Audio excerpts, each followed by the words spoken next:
What's up mga palaboy? We're back para sa premiere ng aming medyo okay lang na pelikula. Kung ang hanap nyo ay malayo sa magulong syudad, katahimikan, peace of mind, virgin beaches, like me. Malayo sa manhid mong crush o sa pangit mong ex, ito na ang hinahanap mo kasama ang mga gwapo kong pinsan, piling lang nila. Tara na at libutin natin ang Hinugdan Beach sa Buruanga, Aklan. First day namin dito sa beach. Yan si Kenken, ang Kevin Durant Blondie Edition na pinsan namin. Loverboy yan. Ang sa likod ay si Kenneth, kapatid niya, Blondie rin. Ito pala yung sa gilid, medyo kapayatan pa tayo dyan, na parami ang higop ng medyas, mga 10 volts. At yung paparating sa likod ay si Mark. Masarap magluto yan dahil siya ang chef of police ng aming pamilya. Blondie rin ang buhok. Pwede natin tawagin silang tatlo na 3 shades of blondes.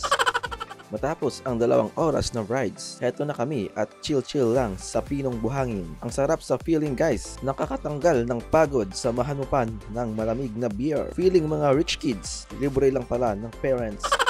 Pinakikilala namin si Budong, pamangkin ko. Siya ang pinakamagaling mag-ML sa aming lugar. Masipag to magpuyat para mag-practice. Sa sobrang sipag mag-practice, na-achieve ang quarters ng buwan sa mukha niya. Kaya dinala namin siya dito sa training camp. Dito namin siya tuturuan kung paano magsaka, ubawa na kanal para sa palayan. Tinakma niya pala kanina guys ang sea urchin. Akala niya talangka, kaya ayun, masarap daw sa kamay. Dahil sa sobrang pagod ni Budong sa training, naisipan naming ibaon na lang siya 6 inches below the ground. With matching shades. Nakakasilaw daw kasi ang portal papasok sa langit.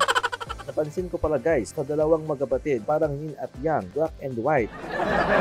Partida pa guys, para kay Kenken, natural skin pa lang yan, puro natural, walang halong chemical.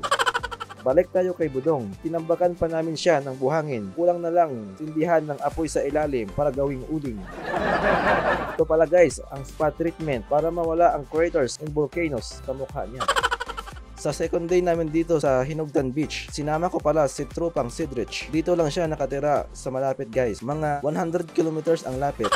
Mas maganda ang araw ngayon, hindi umuulan, kaya mas sisilayan talaga natin ang ganda ng beach. Malapit lang pala to guys sa Boracay, mga 1 kanto lang ang pagitan kapag namamangka. Kaya madalas din ito puntahan ng mga turista galing sa Boracay. Kasi ngayon hindi kami makadaan sa side beach. Dito po kami ngayon nagtitrekking sa taas. Maganda pala dito pag high tide. So, ayun guys, napasabak kami ni Tropang Cedrich sa isang madugong akyatan. Matagal ko na rin hindi nagalaw-galaw ang mga buto-buto ko sa tuhod. May kalawang na yata. Actually guys, hindi namin alam na may daan pala dito sa taas, sa gilid ng beach. Gamit lang ang aming angking galing, lakas at ang damap ni Dora. Nahanap namin ang daang ito. Nakaspot pala ako ng magandang view dito. Parang Bali, Indonesia lang ang peg. Mas maganda pala dito guys pag high tide. Mas ma-enjoy mo ang view. Lakad na pala tayo guys. Naghihintay ng aking tour guide. Pero maganda ang view dito. Makikita mo talaga ang buong Hinugdan Beach. Doon, no? Sulit na sulit yung pagkabuo ng mga bato. May naglalaro ng volleyball sa ilalim. Stairway to heaven. So, ayun guys, nakarating na kami dito sa dulo. Naabutan namin ang mga locals dito. Naglalaro ng sepak takraw gamit ang bola.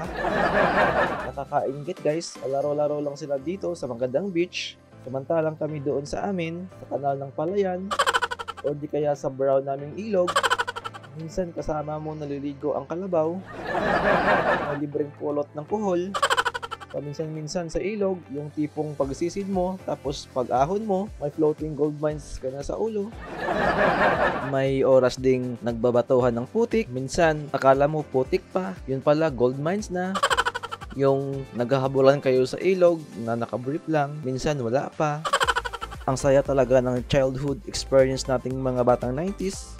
Hindi pa uso noon ang cellphone, kaya kung saan-saang sulok tayo naglalaro. So, ayun guys, tamang senti-senti moments lang muna. Patuloy na tayo sa ating paglalakad. Umakyat pala kami guys sa mabatong bangin sa taas. Subukan namin tingnan, baka may Pokemon. Speaking of moments kanina, may nagmo-moments pala dito sa taas. Kaya hayaan lang natin sila. Focus tayo sa magandang view dito. May lubid pala dito guys. Kung gusto nyong magmala Spider-Man or pwede ring Tarzan. Pero ingat lang, baka matusok ng Sea Urchin ang puwet nyo dating sa ilalim.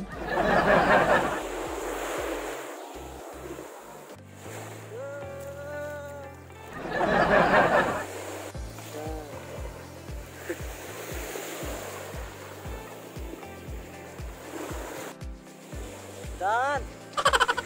So, ayun guys, nahilaw rin kayo no sa mga behind the scenes na directed ni Tropang Sidrich. Hinintay talaga namin guys ang moment na ito. Masilaya lang ang sunset. Mabuti pa si sunset dumarating pag hinihintay. Hindi kagaya sa crush mo. Paasang darating. Sobrang ganda ng ambience dito guys. Pag golden hour, masyadong payapa lang. Naglalaro ang mga bata. May kumakain ng hapunan. May nagliligpit ng pangisda. Sa mga pupunta pala dito guys, very simple lang. Pagdating nyo sa Katiklan, Malay, Aklan, pwede kayong mag-hire ng private vehicle. Kung gusto nyo namang mag-commute, may biyahe ang bus mula sa Katiklan patungong Antique. Kaya pwede kayong sumakay at mag-drop off lang sa bandang kanto, sa highway. Pwede rin kayong maglakad papasok dito kung gusto nyo ng konting hiking. Kung kayo ay galing sa Iloilo, may bus din dumaraan rito via Iloilo, Antique, Katiklan. Marami din ditong matutulugan. Tanong nyo lang kay Tropang Google. Dito po paghapon, mga magsi-6 na po. Ayun po yung sunset, wala na. Tapos na, tinibog na yung araw. Wala na po siya. Kakahintay namin kanina.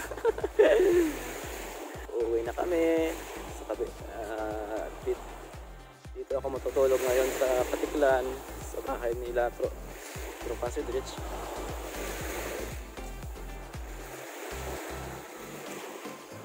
Parang tumutulo na nga yung ulan. Tanggal yung mga ilang percent ng stress ko. 50%. Kaya na yan. Ito. Ulan-ulan. Naligo pa rin. Kanina madaming naglalaro dito. Bali rin. So wala na ngayon.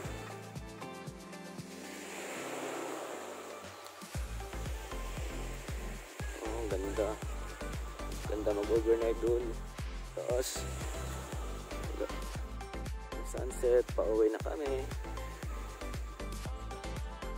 Till next time guys.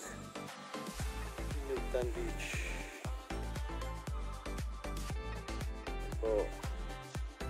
Hanggang dito na lang muna ang aming video guys. Huwag kalimutang mag-like at subscribe. Pwede nyo din kaming i-follow sa Facebook. Salamat sa panonood!